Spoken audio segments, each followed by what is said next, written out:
दोस्तों, रोज की तरह लिखने ब्लॉग में सबका हार्दिक स्वागत है। सबके मंगल भविष्य की कामना के साथ बड़ों को मेरा नमस्कार, छोटों को मेरा आशीर्वाद। दोस्तों, मैं ठीक हूँ, आशा करता हूँ कि आप लोग सब ठीक होंगे। रामचरितमानस का अरण्यकांड का प्रसंग चल रहा है दोस्तों। उसी संबंध में आज का पंचांग दिन शनिवार, चैत्र माह के कृष्ण पक्ष की द्वादशी तिथि। आज दोस्तों द्वादशी तिथि सुबह 10:20 तक रहेगी और उसके बाद जो है त्रयोदशी तिथि का शुभारंभ हो जाएगा। 6 अप्रैल को दोस्तों जैसे कि आज रात 2:19 तक शुक्ल योग रहेगा और आज शनिवार को 3:39 तक सद्भिक्षा नक्षत्र का योग बन रहा है। अभिजीत मुहूर्त दोस्तों 12:04 से 12:53 तक है और अमृतकाल आज का 9:10 से 10:37 तक है और ब्रह्मयोग 4:41 से 5:28 तक है और राहु काल 9:14 से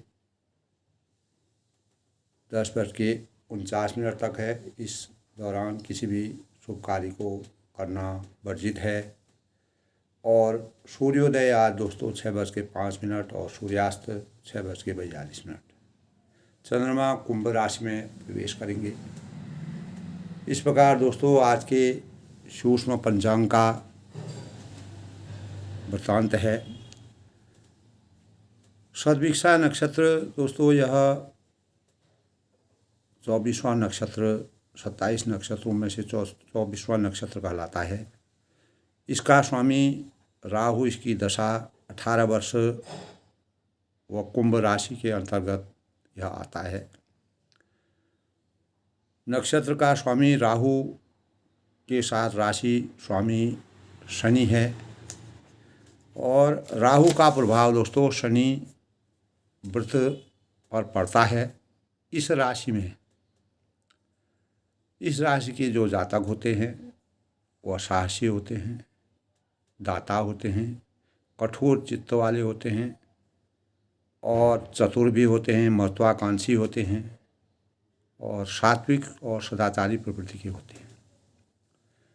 शनिवार दोस्तों जैसे कि हम जानते हैं शनिदेव को समर्पित है और यह उग्र ग्रह कहलाता है। शनि जो है शिकारी जिसको कहते हैं उग्र ग्रह कहलाता है। इसको न्यायप्रिय देवता कहा जाता है। हमारे शास्त्रों की मर्यादा के अनुसार जब समुद्र मंथन हुआ था उस समय शनि ने न्याय की प्रक्रिया को अपनाते हुए न्याय के प्रतीक बने और शनि दोस्तों गरीबों, असहायों, बुजुर्गों, प्राणियों के साथ नेक व्यवहार करने वाले लोगों पर प्रसन्न और अपने शुभ भावों का प्रसार करते हैं और साथ ही हमेशा कर्म फलों के दाता है। गलतियों जो अपने जीवन में किसी को सताता है, गलत कार्य करता है, गलत कार्यों के से प्रवृत्त है, उसको शनिदेव जो है सजा देते हैं। ऐसा हमारे ज्योतिष शास्त्रों में है। शनिवार को भगवान शिव, हनुमान जी व शनिदेव की शास्त्रों की विधि के अनुसार विधान के साथ करते हैं और शुभ कार्य माना गया है। गरीब और बुजुर्ग, ज़रूरतमंद जो लोग होते हैं सब उनकी सेवा करना और भोजन दान करने से अनेकों प्रकार के कष्टों का निवारण होता है। इस दिन दोस्तों काला कपड़ा, काला तिल और दान करने से, काले कुत्ते की सेवा करने से शनिदेव खुश होते हैं। शनिदेव जो हैं दोस्तों सूर्य पुत्र हैं और माता छाया के पुत्र कहलाते हैं। उनकी माता छाया थी और सूर्य पुत्र थे, रवि पुत्र। और इस प्रकार दोस्तों शास्त्रों की मर्यादा के अनुसार कहा गया है कि उन्हें क्रूर ग्रह उनकी पत्नी के श्राप के कारण मिला हुआ था, इसीलिए वह क्रूर ग्रह के दाता कहलाए। वर्ण कृष्ण और कौवे की सवारी उनकी थी। उनका वर्ण कृष्ण था और कौवे की सवारी करते थे। शनिदेव कृष्ण भक्त बहुत थे, भगवान कृष्ण के अनन्य भक्त थे। और पौराणिक मान्यता और हमारे शास्त्रों के अनुसार बचपन से ही श्री कृष्ण के अनन्य भक्त में वह भक्ति में लीन हो गए थे। शनिदेव काला वस्त्र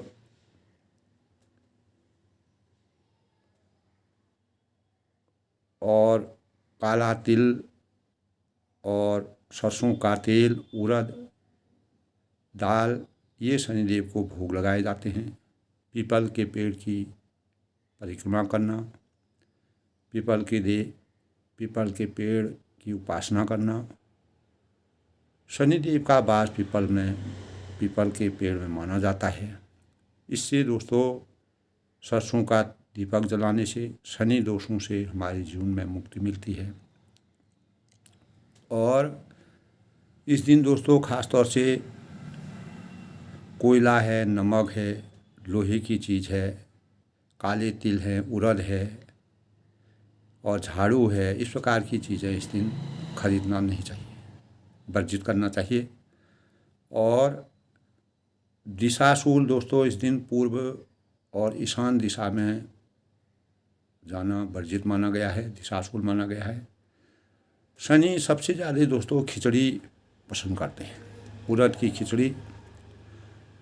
कहते हैं कि दोस्तों ये जो है खिचड़ी, कोई भी शनि की उपासना करते हैं, शनिवार को खिचड़ी खाने से हमारे जीवन में जो नकारात्मक ऊर्जा होती है वो हमेशा के लिए समाप्त हो जाती है। नकारात्मक ऊर्जा हमारे शरीर से दूर हो जाती है और सकारात्मक ऊर्जा का प्रवेश होता है और हमारा पाचन तंत्र अच्छा रहता है। वैज्ञानिक दृष्टिकोण से भी शुभ माना गया है।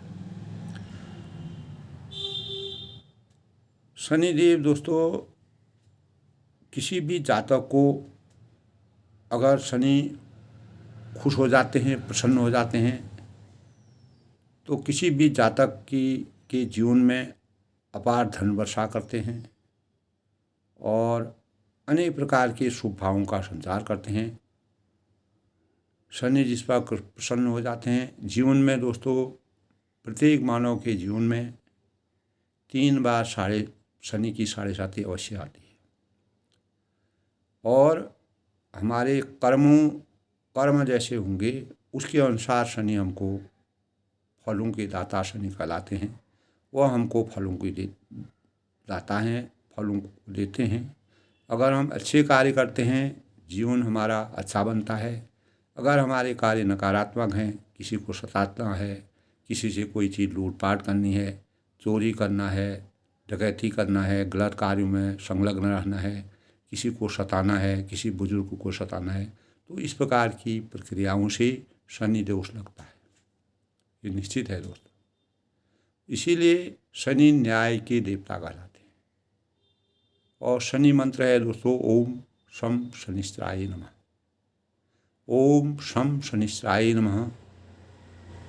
जो भी जातक अपने रास्ते में भटकते हैं, चिंतन में कमी होती है, बहकावे में आ जाते हैं, बुद्धि का स्तर काम नहीं करता है, अनेक प्रकार के रोगों से ग्रस्त होते हैं, ऐसे जातकों को शनि की उपासना करनी चाहिए और शनिदेव का विधि विधान से पूजा पाठ करके पीपल के पेड़ के नीचे जाके दीपक जला करके शनि उपासना करनी चाहिए।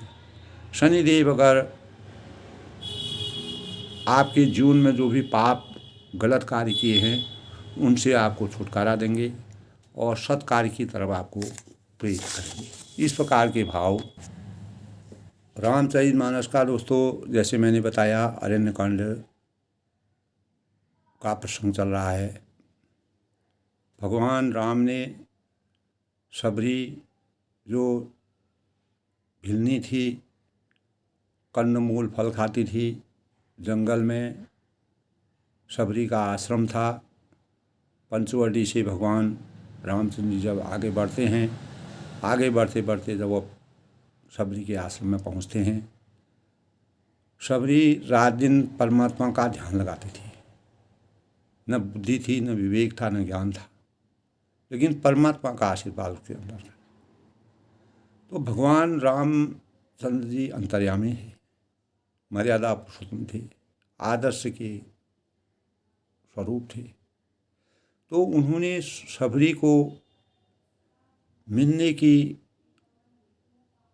अपने मन में ध्यान बनाया, क्योंकि अंतर मन से वह समझ गए कि सबरी के मन में मेरे प्रति अपार भक्ति और स्नेह है।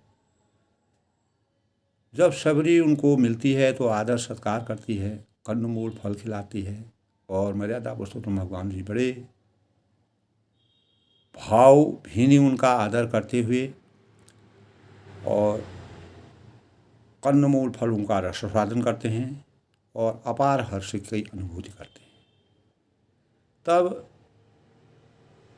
भिलनी जो सबरी हैं वो कहती हैं, मैं दीनहीन हूँ, मंदबुद्धि हूँ, मुझे न विद्या है, न बुद्धि है, न विवेक है, मैं कुछ नहीं जानती हूँ, केवल मैं परमात्मा का ध्यान लगाना जानती हूँ, परमात्मा का नाम लेता हूँ और मैं सब चीज़ से विहीन हूँ। तब भगवान रामचंद्र ने उनको 9 प्रकार की भक्ति बताई और उनके अंतस को खोलने का प्रयास किया, उनके अंतर मन में चेतना का संचार किया। उसी चेतना के फलस्वरूप मर्यादा पुरुषोत्तम भगवान राम जी पूर्ण रूप से सबरी की भक्ति से आसक्त हो गए। तब उन्होंने कहा, सोई अतिशय प्रिय भामनी मोरी, सकल प्रकार भगत जोगी वृंद दुर्लभ गति जोई, तो कहूँ आज सुलभ भई सोई। कल के प्रकरण है। सोई अतिशय प्रिय भामनी मोरे, सकल प्रकार भगत दृढ़ तोरे, जोगी वृंद दुर्लभ गति सोई जोई, तो कहूँ आज सुलभ भई सोई। यानी हे भामिनी, मुझे वही सबसे बड़ा, सबसे ज़्यादा अत्यंत प्रिय है जो सभी प्रकार की भक्ति में दृढ़ है, अटल है, जो मन वचन और कर्म से पूर्ण रूप से निष्ठावान है। अतः जो गति योगियों को भी दुर्लभ होती है, योगी अनेकों वर्षों तक तपस्या करते करते अपना शरीर विदीर्ण कर लेते हैं, उनको भी जो नहीं मिल पाता है, आज तेरे लिए तुम्हें वह सुलभ ही प्राप्त हो गया। यानी मर्यादा पुरुषोत्तम भगवान राम जी का आशीर्वाद, उनके साकार दर्शन सबरी को साकार रूप में होती हैं और साकार रूप में परमात्मा से आत्मा और परमात्मा का मिलन है। तब भगवान कहते हैं, मम दर्शन फल परम अनुपा, मम दर्शन फल परम अनुपा, जीव पाव निज सहज स्वरूपा, जनक सुता कई सुधि भामिनी, जाने ही कहूँ करी बर गामिनी। तो वह कहते हैं कि मेरे दर्शन का परम अनुपम फल यह है कि जीव अपने सहज स्वरूप को प्राप्त कर लेता है, सहज ही मोक्ष की प्राप्ति उसको हो जाती है और इस जन्म मरण की भय, संकट, माया मोह बंधनों से पूर्ण रूप से विरक्त हो जाता है और हे भामिनी, अब वह कहते हैं मर्यादा पुरुषोत्तम भगवान रामचंद्र जी, जिस प्रकार उन्होंने केवट का सानिध्य लिया, केवट से सहायता ली, अनेक प्रकार के लोगों से जैसे जैसे वो आगे बढ़े, ऋषियों मुनियों से उनका संपर्क हुआ, और इसी प्रकार जो है सबरी भी उनके अंतःकरण में विराजमान हो गई। तब उन्होंने कहा, क्योंकि रावण जो है जानकी जी को हर के ले गया था, उनके अंतःकरण में केवल एक ही बात थी कि इसके अंतर्मन में जानकी जी के बारे में क्या बात है, उसको वह जानना चाहती थी, अंतर्यामी थी। और तब वह सबरी से पूछते हैं कि जानकी जी के बारे में तुमको कोई खबर मालूम है, कोई सूचना मालूम है, कोई बात यहाँ आई है, तुम्हारे संज्ञान में कोई बात है? इस प्रकार की बातें मर्यादा पुरुषोत्तम भगवान राम जो अंतर्यामी हैं वह सबरी से पूछते हैं। तब सबरी उनको बताती है, पंपा सरहि जाओ रघुराई, ताहो वही सुग्रीव मिताई। जैसे जैसे मर्यादा पुरुषोत्तम भगवान राम जी आगे बढ़ते हैं, 14 साल के वनवास के दौरान कहीं पर भी तिल मात्र भी उनका कार्य नहीं रुका। परमात्मा का आशीर्वाद, जिनको जो सच्चे मानव होते हैं, सच्चे स्वरूप होते हैं, मर्यादा पुरुषोत्तम भगवान राम जी आदर्श के प्रतीक थे। किसी भी कार्य अपने माता पिता गुरुओं और अपने समाज में, अपनी प्रतिष्ठा में, अपने शासन में जितना भी वह अयोध्या में रहे, उन्होंने किसी की आज्ञा का उल्लंघन नहीं किया। पूर्ण निष्ठावान और आदर्श व्यक्तित्व के प्रतीक थे। तब उनको रास्ता मिला, तब उन्होंने कहा, तब सबरी ने उनको रास्ता बताया कि आप पंपापुर में जो है सुग्रीव बानर लोग रहते हैं, बानर ही इस बात का पता कर सकते हैं, क्यों बानरों में इस प्रकार की क्षमता है। आप उनसे जितना अच्छी प्रकार हो सके उनसे मित्रता कीजिए, और उनसे वह सब हाल आपको बताएंगे, पूरा वृत्तांत बताएंगे। और उन्हें कहा, धीर बुद्धि वाले आप हैं, धीरता के समुद्र के समान और धरती के समान धैर्य आपके अंदर है। आप सब जानते हुए भी मुझसे पूछ रहे हैं, आप अंतर्यामी हैं, आपको सब कुछ मालूम है। इस प्रकार जो है वह अनेक बार से सब कथा कहकर भगवान के मुख के दर्शन करते हैं, अपने अंतःकरण में भगवान का स्मरण करते हैं, और चरण कमलों में अपना सिर नवा करके और योगाग्नि में जो है अपने को समर्पित कर देते हैं, और इस दुर्लभ हरिपद को में लीन होकर के हमेशा के लिए मोक्ष पद की प्राप्ति कर लेती हैं, और जहाँ से कोई व्यक्ति लौट के नहीं आता है, परम धाम की प्राप्ति हो जाती है। तो परमात्मा का आशीर्वाद जिन पर होता है वो परम धाम की प्राप्ति कर लेता है। विश्वास करी कह दास तुलसी राम पद अनुरागम। विश्वास करी कह दास तुलसी राम पद अनुरागम। तो तब तुलसीदास जी कहते हैं कि अनेकों प्रकार के कर्म हैं, अधर्म हैं, बहुत से मत हैं, मतैक्य हैं, ये सब शोकप्रद है। ये हमारे जीवन में शोकों को लाते हैं, अनेक प्रकार के कष्टों को पैदा करते हैं, दुखों को पैदा करते हैं, और हमारे मन को विकृत करते हैं। तो हे मनुष्यों, इसका त्याग कर दो। अज्ञान रूपी अंधकार से ज्ञान रूपी प्रकाश में आने के लिए जितने प्रकार के भी शोक हम अपने अंतःकरण में करते हैं, उनका पूर्ण रूप से जब तक हम त्याग नहीं करेंगे, तब तक हम मोक्ष की प्राप्ति और परम ब्रह्म परमेश्वर के दर्शन नहीं कर सकते। और विश्वास करके श्री राम जी के चरणों में हमेशा रत रहो। तब जो यानी स्त्री भी जिन्होंने अनेक प्रकार की जो ऐसे पापों से कलुषित थे, अनेक प्रकार के दंड अहिल्या का तारण मर्यादा पुरुषोत्तम भगवान राम जी के चरण कमलों के स्पर्श करने से हुआ। अनेक पापी कितने राक्षस थे, उनका मर्यादा पुरुषोत्तम भगवान राम जी ने अंत करके उनको ज्ञान की प्राप्ति करके उनको मोक्ष प्राप्त कराया। तो दुर्बुद्धि मन के भी जो मतिहीन थे, गतिहीन थे, किसी प्रकार का ज्ञान नहीं था, उनको भी परमात्मा का आशीर्वाद उनको भी प्राप्त हुआ।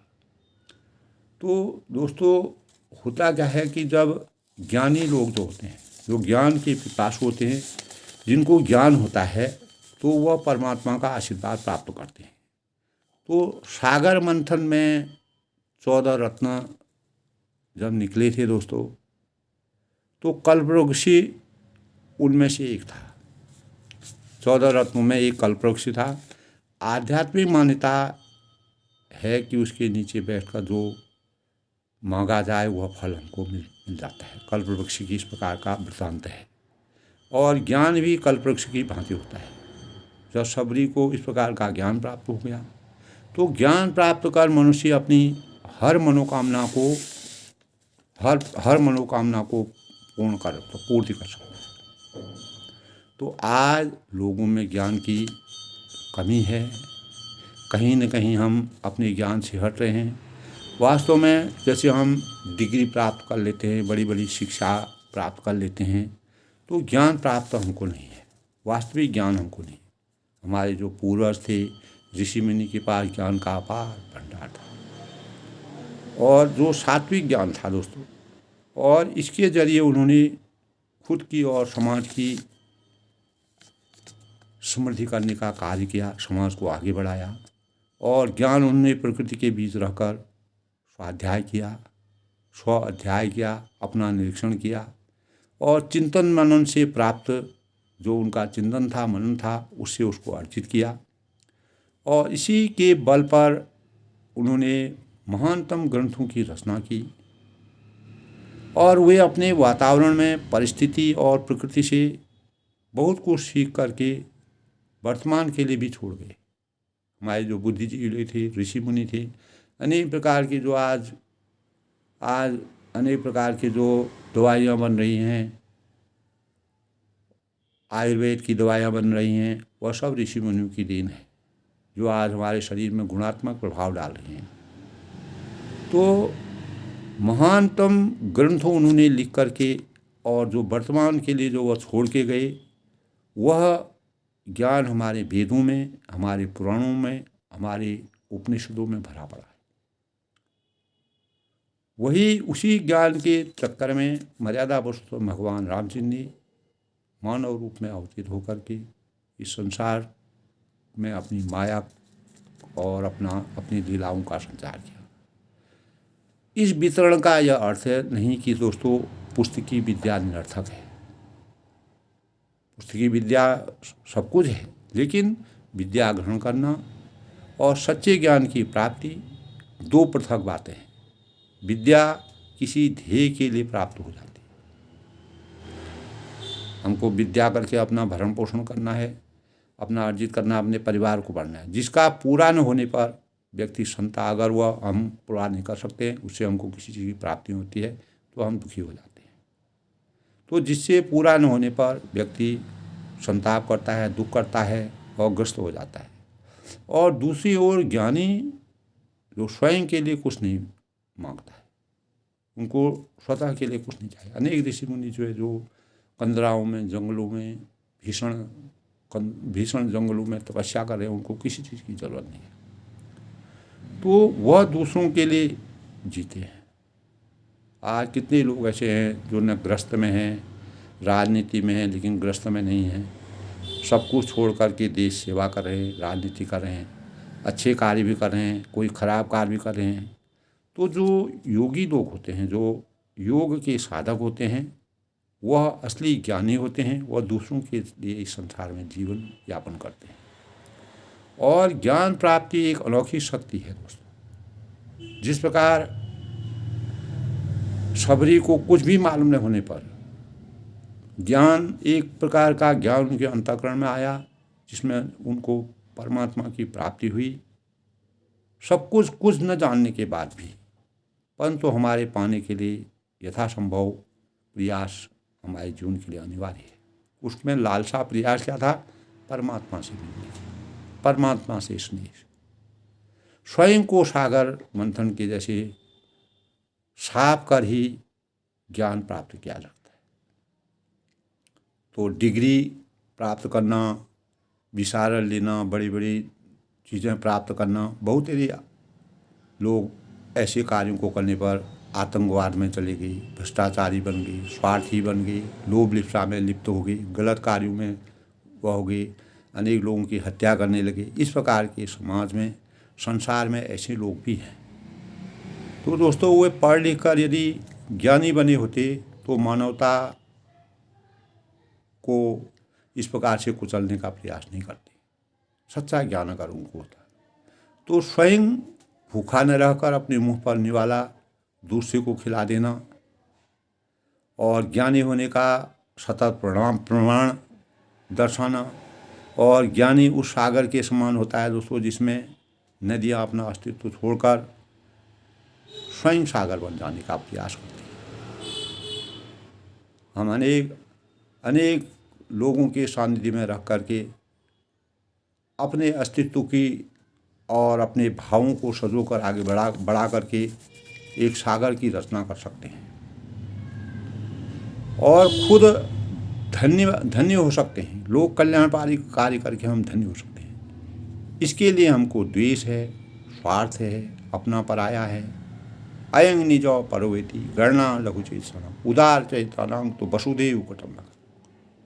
वसुदेव कुटुंबकम के भावों को अपने अंतःकरण में संचित करना पड़ेगा।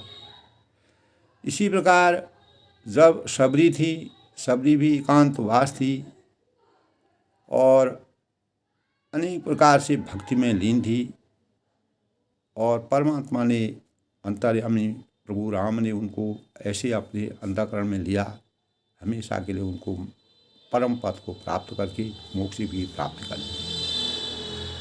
और एक ज्ञानी ही अपने परिवार को दोस्तों और समाज को और संसार को जीवंत रखने के लिए क्षमता रखता है। ज्ञान से ही अनेक लोगों ने इस संसार में अपना नाम कमाया, इस संसार को जागृत किया, चेतना के भाव संचित किए। तुलसीदास ने रामचरितमानस में मर्यादा पुरुषोत्तम रामचंद्र जी के चरित्र के माध्यम से अनेक प्रकार के इस प्रकार के प्रसंग हमारे जीवन में अंकित करने का प्रयास किया है। तब आगे जब इस प्रकार के भाव होते हैं तब मर्यादा पुरुषोत्तम चले राम त्यागा बनसो अतुलित बल नर के हरि दो वीरी यु प्रभु करद विषादा कहत कथा अनेक संवादा। तब श्री राम जी ने उस वन को छोड़ दिया जहाँ पर सबरी रहती थी, उस वन को छोड़ दिया और वह आगे चलते रहे। मर्यादा पुरुषोत्तम भगवान राम जी को जब 14 साल का वनवास हुआ, वह उन्होंने कभी पीछे मुड़ के नहीं दिया, निरंतर आगे बढ़ते रहे, लोक कल्याण करते करते आगे बढ़ते रहे। और पूरा वन का चित्रकूट से लेके पंचवटी से लेके गंगा के तीर, सरयू के, गोदावरी के, सब जगह उन्होंने भ्रमण करके तो दोनों भाई बिरही यु प्रभु करद विषादा, दोनों भाई अतुलित बलवान और मनुष्यों के सिंह के समान है। कहत कथा अनेक संवादा। प्रभु बिरही की तरह सीता जी की खोज में हैं, आगे बढ़ रहे हैं, उनका पता कर रहे हैं और इस संसार को लीला दिखा रहे हैं। अनेक प्रकार से मनुष्य की भांति जो है विरह कर रहे हैं, विषाद कर रहे हैं, दुख कर रहे हैं। सुख की घड़ी में सुख का अनुभव करना, दुख की घड़ी में दुख का अनुभव करना और उसको समभाव से जीवन यापन करना, यही मर्यादा सबसे उत्तम है। इसी मर्यादा के प्रतीक परमात्मा परम ब्रह्म परमेश्वर भगवान राम जी थे। कथाएं और संवाद कहते हैं, आपस में जो है अनेक प्रकार की कथाएं कहते हैं, संवाद करते हैं, जीवन चरित्र पढ़ते हैं। तो लक्ष्मण देख विभिन्न कर शोभा, देखत के न मन अति शोभा, नारी सहित सब खगमग बंधा, मानहु मोरी कथ देहि नंदा। तब लक्ष्मण देख विभिन्न कई शोभा, तब हे लक्ष्मण से कहते हैं कि जरा वन की शोभा को देखो। जब वह जहाँ पंचवटी से आगे बढ़ते हैं तो वहाँ पर जो है वन का की अपार और शोभा, वहाँ के दर्शन, वहाँ का स्वरूप देख करके वह लक्ष्मण को कहते हैं, लक्ष्मण से कहते हैं, इसे देखकर किसका मन शुद्ध नहीं हुआ। यानी विराट जंगल था, शांत वातावरण था, चारों तरफ सन्नाटा था और देखत के कर मन नहीं शोभा। किसके मन में ऐसे ऐसे शुद्ध नहीं होगा, दुखी नहीं होगा। हम ऐसी जगह, ऐसी परिस्थिति में हैं और नारी सहित सब खगमग वृंदा, पशु हैं, पक्षी हैं और सभी समूह, सभी स्त्री सहित हैं। यानी उनके अंदर विरह, सीता विरह रूपी व्यथा की के भाव संचित होते हैं। तब वह कहते हैं कि जितने भी पशु पक्षी हैं, जीव हैं, जंतु हैं, जो भी हैं, सब स्त्री सहित हैं। ये केवल हम ही, यानी मानो तो मेरी निंदा कर रहे हो।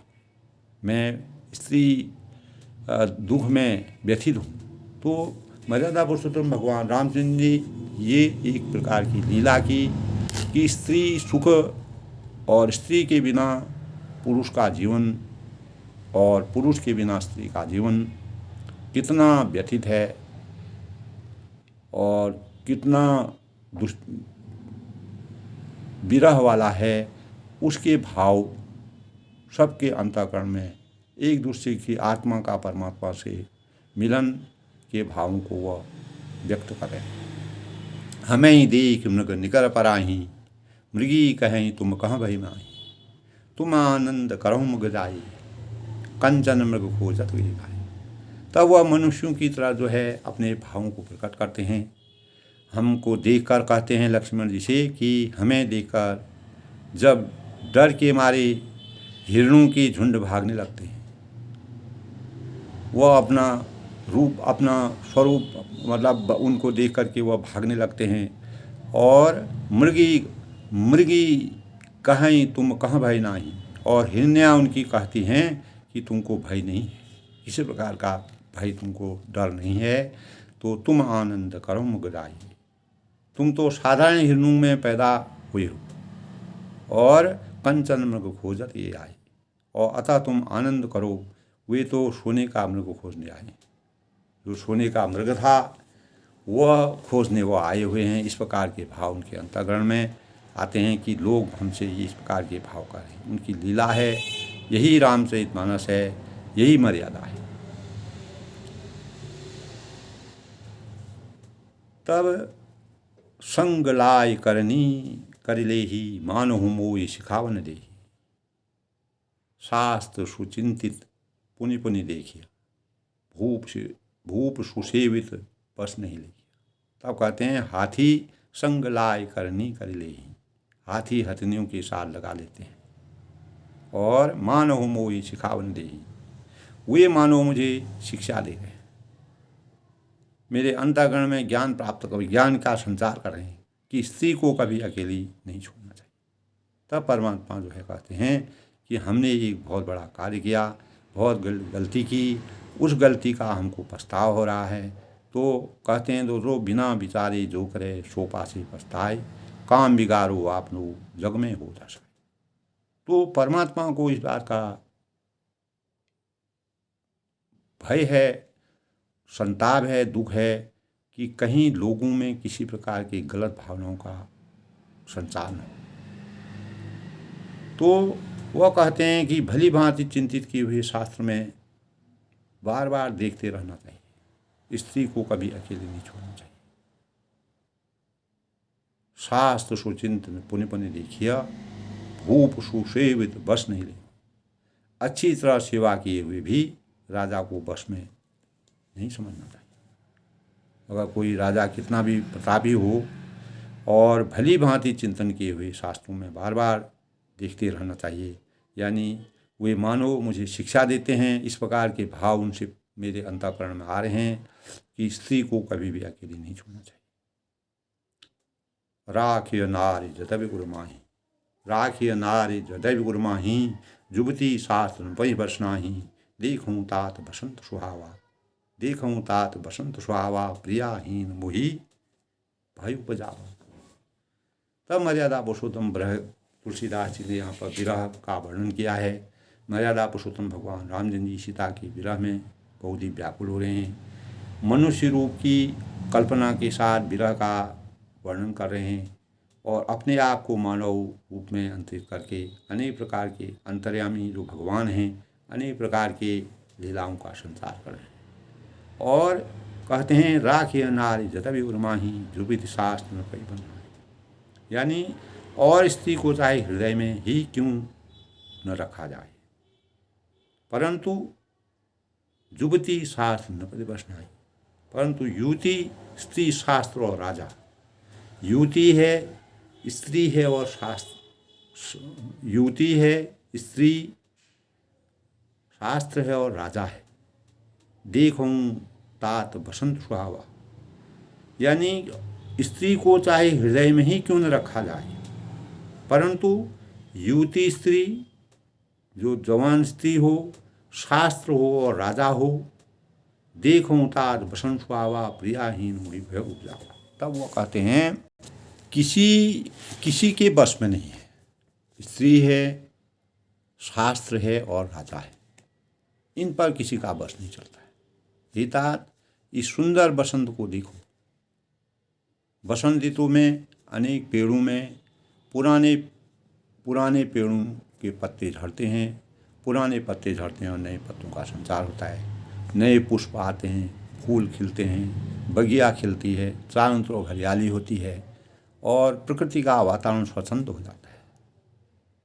ऐसे ही जिस प्रकार पेड़ अपने पुराने पत्तों को छोड़ करके नए पत्तों को का संचार करना चाहते हैं, प्रिया के बिना मुझको भी यही भय हो रहा है। जिस प्रकार पत्ते पुराने गिर रहे हैं उसी प्रकार मुझे भी प्रियाहीन मन डर बहु मोरा। एक जगह ये भी कहते हैं कि प्रिया के बिना मेरा मन डर रहा है और बिना मुझको भय उत्पन्न हो रहा है। विरह विकल बलहीन मोही जान हूँ निपट अखेल, शहीद विपिन मधुकर खग मदन कीन पगमील। विरह विकल बलहीन मोही, यानी मुझे विरह में अभिशप्त देख करके बलहीन और बिल्कुल अकेला जानकर कामदेव ने वन भौरों और पक्षियों विपिन मधुकर खग मदन कीन बगमेल, यानी बसंत ऋतु ने जो है सब मुझ पर धावा बोल दिया है, इस प्रकार से मुझे प्रहार किया है। इस प्रकार का वर्णन, इस प्रकार की आभा दिख रही है कि मेरा मन बहुत ही व्यथित हो गया है, दुखी हो गया है इस बसंत की चाल से। प्रकृति ने मेरे मन को बहुत ही विरही कर दिया। देख गयूं भ्राता सहित तास दूत सुनि बात, डेरा केनहु मनु कबौ कटुक घटई मन जात। परंतु जब उसका दूत यह देख गया कि मैं भाई के साथ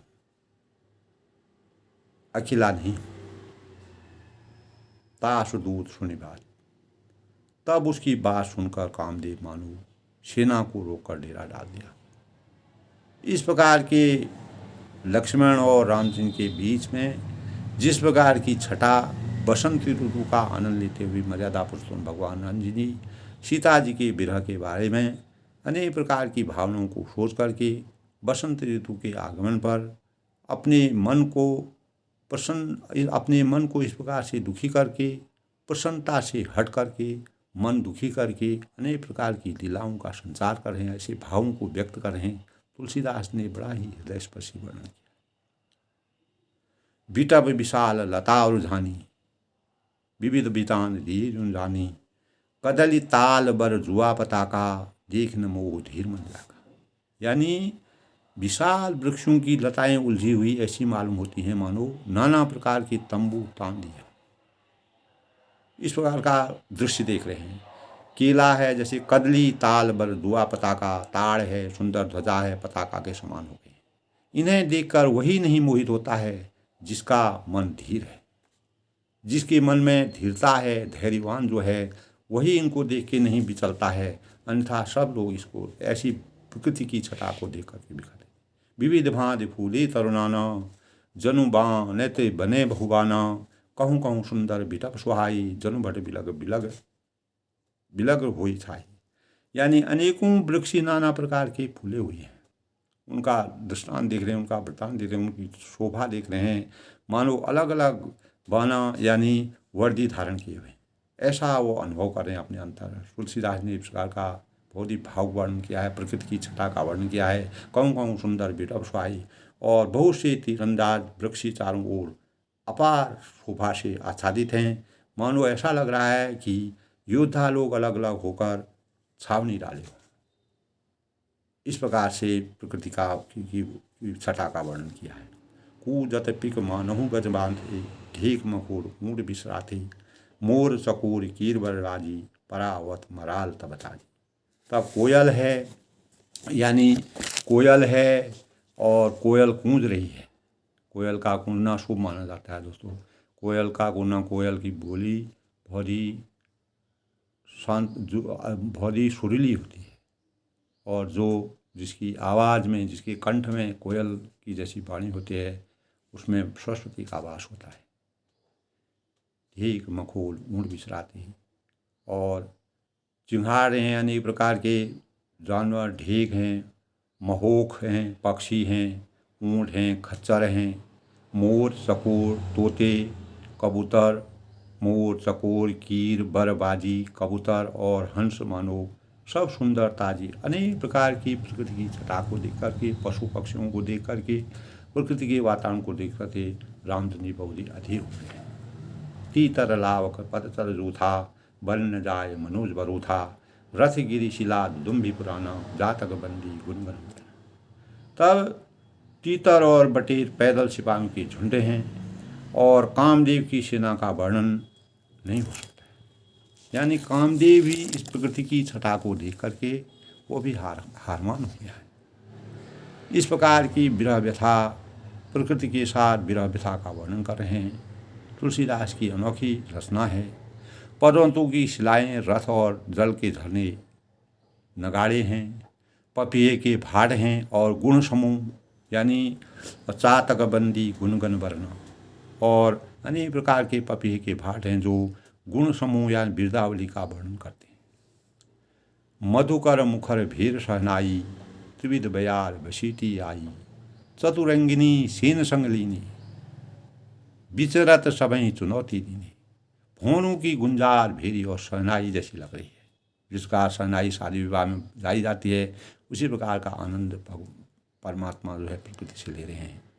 और त्रिविध बयार बसीठी आई, चारों ओर शीतल मंद और सुगंधित, मन को भाने वाली हवा मानो दूध का काम लेकर आई हो, मानो संदेश लेके आई हो, सीता जी का संदेश लेके आई हो।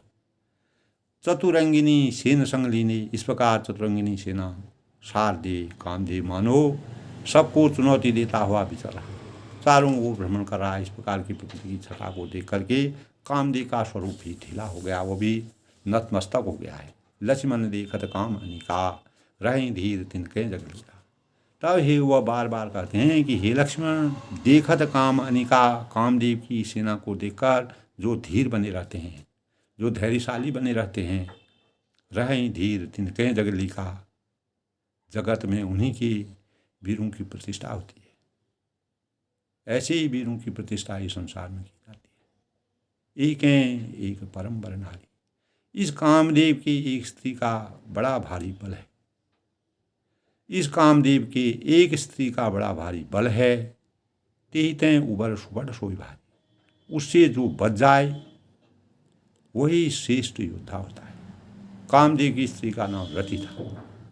तो रति और कामदेव जो है शोभा के अपार भंडार थे, शोभा के प्रतीक थे। लेकिन प्रकृति की छटा के आगे सीता की विरह दशा का वर्णन करते हुए तुलसीदास जी ने मर्यादा पुरुषोत्तम भगवान रामचंद्र जी जब पंचवटी से आगे बढ़ते हैं तो उनके अंतःकरण में अनेक प्रकार की, जब पंपापुर की तरफ सबरी के कहने के अनुसार आगे को प्रस्थान करते हैं तो उनको प्रकृति की इस प्रकार की छटा वन में दिखाई देती है। वो अनेक प्रकार की विरह में व्याप्त हो जाते हैं, विरह में विचलित हो जाते हैं। यही विरह में दोस्तों अरण्यकांड में जो है तुलसीदास ने जिस प्रकार का विरह व्यथा का वर्णन किया है सीता जी के हरने के बाद, तो प्रत्येक मानव जीवन को स्त्री को कभी भी अकेला नहीं छोड़ना चाहिए। ये मर्यादा हमारी मर्यादा कहती है। रामचरित मानस से, रामचंद्र के आदर्श से हमें ऐसा लगता है, इस प्रकार का ज्ञान आता है, इस प्रकार की प्रेरणा मिलती है। तब वह कहते हैं कि हे लक्ष्मण, कामदेव की सेना को देखकर धीर बने रहते हैं। जगत में उन्हीं की उन वीरों की प्रतिष्ठा होती है, उनका मान होता है, उनका सम्मान होता है। इस कामदेव का एक स्त्री का बल जो है, भारी बल है, उससे जो बच जाए वही श्रेष्ठ योद्धा हो जाता है। जो रति से बच जाता है वही श्रेष्ठ योद्धा होता है, जिसमें जो अपने तन मन को, वचन को, अपने संयम को, अपने नियम को अपने इंद्रियों में बस कर नियंत्रित किया रहता है, वही सच्चा योद्धा कहलाता है। तात तीन अति प्रबल खल, काम क्रोध और लोभ। तब कहते हैं कि हितात काम क्रोध और लोभ ये तीनों अत्यंत प्रबल दुष्ट हैं। इन्हीं तीन कारणों से मानव जीवन पूर्ण रूप से अस्त व्यस्त है। इस संसार में अगर इस संसार में अनेक प्रकार के खराब भावों का अगर संचार हुआ है, दुष्टता का प्रचार प्रसार हुआ है, तात तीन अति प्रबल खल, ये तीन दुष्ट जो है हमारे चिंतन को, हमारे मनन को, हमारे मानव जीवन को अत्यंत प्रबल दुष्ट हमारे लिए अभिशाप के समान है। ये मुनि विज्ञान धाम मनो करहि निमिष पहुँच। तो ये विज्ञान के धाम और मुनियों के भी वनों को पल भर में शुद्ध कर देते हैं। अनेक प्रकार के मुनि लोग भी कभी कभी क्या होता है दोस्तों, जब काम क्रोध और मोह आ जाता है उनके अंतःकरण में, तो उनकी हमेशा की हुई जो भक्ति है वो विलुप्त हो जाती है, उस भक्ति के भाव खत्म हो जाते हैं। इसीलिए प्रेरणा स्रोत के रूप में तुलसीदास जी ने इस प्रकार के भाव व्यक्त किए हैं।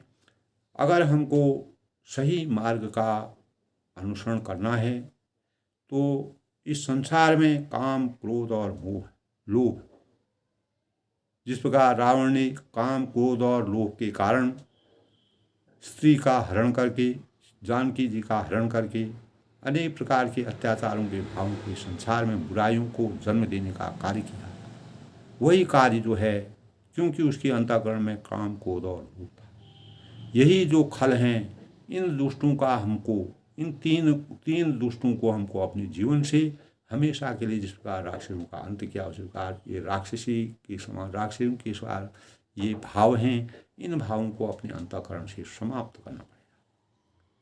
मुनि विज्ञान धाम मनो करहि निमिष करो, यानी अनेक प्रकार के मुनि हैं, विज्ञान हैं, जो अपने इंद्रियों में नियमित किए हुए हैं, इंद्रियों में संयम किए हुए हैं, लेकिन जहाँ वह इसके इन तीन चीज़ों के उसमें आ जाते हैं, इन चीज़ों के ये तीन चीज़ें जिसको घेर लेती हैं, वह अपने मन से विचलित हो जाते हैं और पल भर में ही दुखी हो जाते हैं, उनका सारा किया धरा सब समाप्त हो जाता है।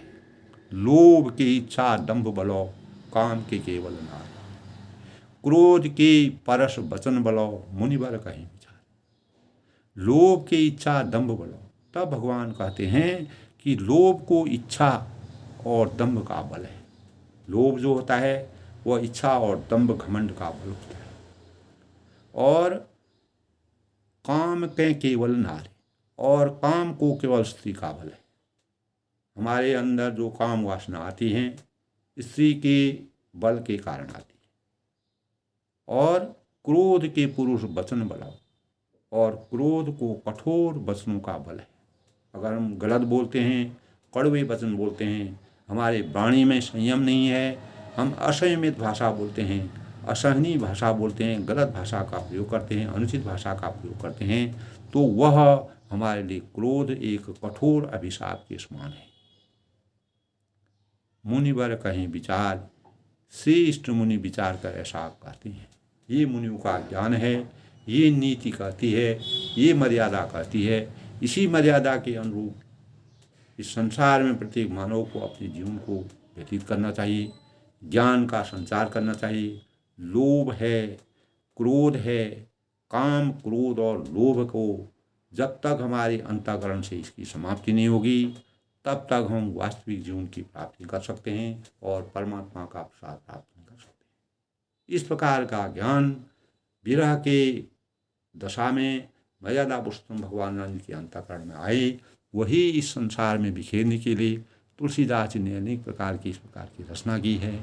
आज के प्रसंग में दोस्तों मर्यादा पुरुषोत्तम भगवान राम जी के चरित्र के तुलसीदास द्वारा विरचित मर्यादा पुरुषोत्तम भगवान राम जी के चरित्र में काम क्रोध और लोभ जब तक हमारा इसको हम हमेशा के लिए अपने जीवन से समाप्त नहीं करेंगे तब तक हम अपने जीवन में सच्चा जीवन नहीं प्राप्त कर सकते हैं, मानवता के भाव नहीं रख सकते हैं, एक सच्ची मर्यादा का अनुसरण नहीं कर सकते। मर्यादा को संजोकर रखने के लिए और अपने आदर्शों के भावों को संचित करने के लिए, जीवन को सही ढंग से व्यतीत करने के लिए हमें काम क्रोध और लोभ से हमेशा विमुक्त कर लेना चाहिए, हमेशा विमुक्त रहना चाहिए। तभी हम सच्ची मानवता के सच्चे पात्र बन पाएंगे, सच्चे नागरिक बन पाएंगे। सबके मंगल हो उसकी कामना के साथ आज के प्रसंग में दोस्तों इतना। सब लोग खुश रहें और स्वस्थ रहें।